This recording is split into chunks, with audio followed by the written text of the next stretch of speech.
Hey, it's Laura with your latest tech update. Most of us can spot a phishing scam, right? Spelling mistakes, bad grammar, sentences that sound like a robot's written them. Here's the bad news. Now a robot is writing them. And ironically, it's making them look even more human than before, which makes them even harder to spot. It didn't take long, but AI chatbots are already being used by cyber crooks who are determined to get you to fall for their scams.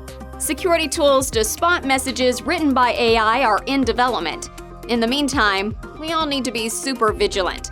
Phishing emails are still the #1 way you'll be targeted in a cyber attack. So our advice is the same as always. Double-check the sender's address. Don't click links in a suspicious email. If you're not sure, assume it's a scam. And don't forget, we're on hand for help and advice. That's your tech update. More next week.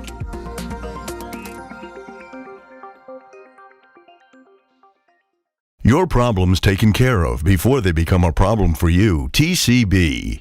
Taking care of business. Taking care of your business.